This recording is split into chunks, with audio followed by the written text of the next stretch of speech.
पवार सांगतात तो अकोलेचा आमदार होतो। आता हा काही डायलॉग नाहीये, तर हे आहे नगर जिल्ह्यातल्या अकोले विधानसभेचं वास्तव। खरं तर हा मतदारसंघ ओळखला जातो तो मधुकर पिचड या नावानं। शरद पवारांच्या खांद्याला खांदा लावून राजकारण करणारे, त्यांच्या अत्यंत जवळचे अभ्यासू मित्र म्हणून पिचडांची ओळख। म्हणूनच 1980 पासून 2014 पर्यंत फक्त पिचडच इथून आमदार, मंत्री आणि सत्तेतील पदांवर राहिले। 2014 ला आपल्या मुलाला म्हणजेच वैभव पिचड याला हे राजकारणात चांगला जम बसून दिला। पण 2019 ला या अनबिटेबल पिचड पिता पुत्रांच्या जोडगोळीनं सर्वांनाच धक्का देत भाजपात प्रवेश केला। शरद पवारांसाठी हा सर्वात मोठा धक्का होता। अशा वेळेस कडवं आव्हान तर सोडाच, पण उमेदवारीसाठी आयातवारी पवारांना करावी लागली। भाजपनं वैभव पिचड यांना राष्ट्रवादीतून घेत कमळाच्या चिन्हावर तिकीट देऊ केलं, तर राष्ट्रवादीनं भाजपमधील किरण लहामटे यांच्या हातात आयत्या वेळी घड्याळ बांधत निवडून आणलं। वैभव पिचड यांचा पराभव करत लहामटे जायंट किलर ठरले। पवारांची साथ सोडतो त्याचा गेम होतो असा मेसेजही या निकालातून अप्रत्यक्षपणे गेला। पण हेच लहामटे आता राष्ट्रवादीच्या फुटीत अजितदादांसोबत आलेत। त्यामुळं पिचड पिता पुत्रांचा आणि स्टँडिंग आमदार लहामटेंचा करेक्ट कार्यक्रम करण्यासाठी शरद पवारांनी एक नवा मोहरा शोधलाय, आणि नुसता शोधलाच नाही तर त्याला उमेदवारी सुद्धा देऊ केले। शरद पवारांचा अकोले विधानसभेसाठीचा हा हुकमी एक्का नेमका कोण? किरण लहामटे, वैभव पिचड हे दोघेही महायुतीच्या एकाच छताखाली आल्यामुळं उमेदवारी नेमकी कोणाला मिळेल? पिचड लहामटे यांचं राजकारण बॅकफुटला टाकत पवारांचा हा माणूस आमदारकी जिंकण्याइतपत खरंच कॅपेबल आहे का?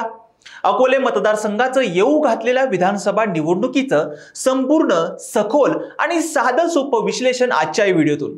नमस्कार, मी ओमकार आणि तुम्ही पाहताय वारा आमदारकीचं। कळसुबाई, हरिश्चंद्रगड, भंडारदरा ही पर्यटन स्थळं घेऊन वावरणारा, अनुसूचित जमातींसाठी राखीव असणारा अकोले विधानसभा मतदारसंघ जितका निसर्ग सौंदर्यासाठी ओळखला जातो, त्यापेक्षा जास्त ओळखला जातो तो इथल्या मधुकर पिचड या नावानं।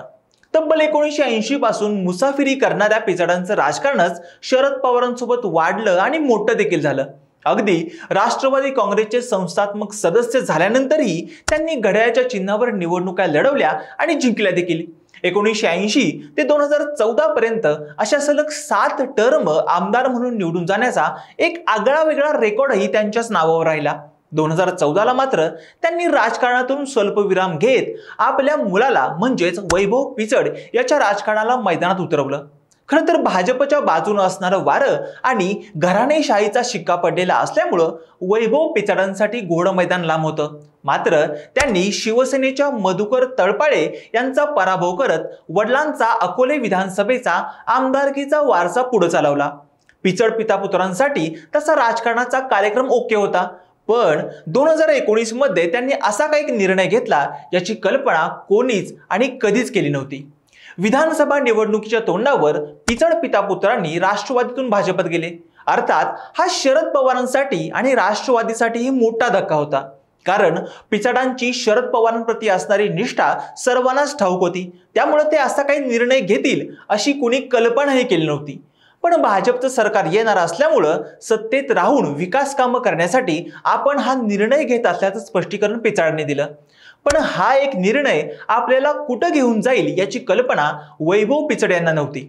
सगळ्यात पहिलं म्हणजे मतदारसंघातला आदिवासी समाज जो पिचडांवर डोळे झाकून विश्वास ठेवायचा, तो या सगळ्या भाजप प्रवेशामुळे दुखावला गेला। पिचडांचे कट्टर विरोधक ओळखले जाणारे अशोक भांगरे यांनीही भ्रष्टाचाराच्या मुद्द्यांवरून पिचडांना चांगलं जाम केलं। त्यात पिचडांना धडा शिकवण्यासाठी राष्ट्रवादीनेही भाजपमधून डॉक्टर किरण लहामटे यांचा पक्षप्रवेश घडवून आणत त्यांना उमेदवारी जाहीर केली। लहामटे विरुद्ध वैभव पिचड अशा झालेल्या या अटीतटीच्या लढतीत किरण लहामटेंनी मैदान मारत ते जायंट किलर ठरले। थोडक्यात अकोले हा काही पिचडांचा नाही तर राष्ट्रवादीचा बालेकिल्ला आहे असा मेसेजच यातून शरद पवारांनी दिला। पण नुकतीच राष्ट्रवादीत फूट पडली, त्यावेळेस नाही हो म्हणता म्हणता डॉक्टर किरण लहामटे यांनी अखेर अजितदादांच्या गटाची वाट धरली। त्यामुळं ज्याचा आमदार त्याला तिकीट हा फॉर्म्युला वापरला तर अजितदादांच्या राष्ट्रवादीकडून लहामटे यांचं नाव सर्वात फ्रंटला आहे। लहामटे महायुतीत आल्यामुळे मात्र वैभव पिचड यांच्यासाठी आमदारकीची सोडा पण उमेदवारीची वाट बिकट झाली. नक्की कोणता राजकीय स्टँड घ्यायचा हा संभ्रम अजूनही पिचड पितापुत्रांपुढे आहे. मात्र यातून मार्ग निघाला नाही तर आतापर्यंत केलेल्या राजकारणावर तुळशीपत्र ठेवण्याची वेळ येऊ शकते याची पुरेपूर कल्पना पिचडांना आहे. म्हणूनच मध्यंतरी पिचड पुन्हा एकदा शरद पवार गटात जाऊन राजकारण जिवंत ठेवणार असल्याच्या बऱ्याच वावड्या उठल्या. पण स्वतः वैभव पिचड यांनी यात काही तथ्य नसल्याचं सांगत आपण भाजप सोबतच आहोत हे क्लिअर केलं. अर्थात भाजपकडून त्यांना उमेदवारीचा शब्द मिळाला आहे का असाही प्रश्न या निमित्तानं पुढे येऊ लागलाय. पण शरद पवारांनी राजकारणात एक पाऊल पुढे टाकत अकोले येथे कार्यक्रमात त्यांनी विद्यमान अजित पवार गटाचे आमदार डॉक्टर किरण लहामटे यांना चांगलं झोडपून काढलं. 5 वर्षापूर्वी मी एका डॉक्टरला म्हणजेच आमदार किरण लहामटे यांना संधी दिली. मला वाटलं साधा माणूस आहे, शब्दाला किंमत देईल, त्यांनी काही झालं तरी शरद पवारांची साथ सोडणार नाही असं भाषण देखील केलं होतं. पण मुंबईत गेल्यानंतर मात्र हा भलतीकडे जाऊन बसला. कुठं बसायचं हे ज्याला कळत नाही त्याला विधानसभेत खाली बसण्याची वेळ आली आहे.